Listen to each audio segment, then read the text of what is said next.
இன்றைக்கி மசாலா கார கொழுக்கட்டை பற்றி பார்க்க போகிறோம். ஒரு கப்பு அரிசி மாவு ஜலிச்சு எடுத்துன்னு நல்லா சுடு தண்ணி கொதிக்கணும், பலன்னு கொதிச்ச பிற்பாடு அதில் ஊற்றி உப்பு போட்டு கிளறி எடுத்துக்கணும்.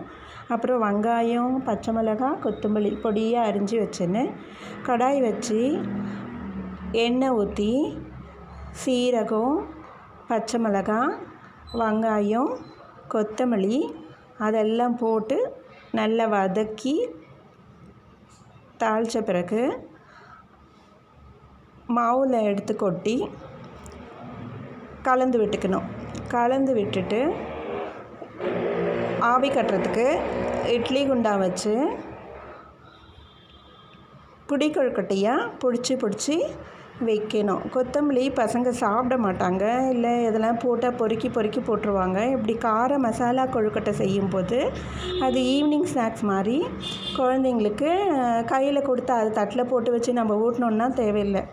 அது கையில் கொடுத்தா வாங்கினா ஆடினே கூட சாப்பிட்ருவாங்க. கொத்தமல்லி கண்ணுக்கு நல்லது, அது சாப்பிட்ட மாதிரியும் இருக்கும். அதுங்களுக்கு கொடுக்கறதுக்கு இது ஒரு ஈஸியாக ஒரு ஸ்நாக்ஸ் பண்ணி கொடுத்த மாதிரியும் இருக்கும்.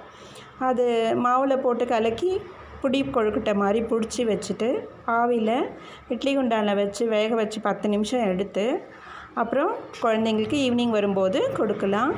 அதுக்கு தொட்டுக்க வேணும்னா தக்காளி சட்னி வைக்கலாம், இல்லைன்னா காரமாக மாங்காய் ஊறுகாய் இருந்துச்சு என்கிட்ட, மாங்காய் தொக்கு ஊறுகாய் அதையும் தொட்டுன்னு சாப்பிட்லாம்.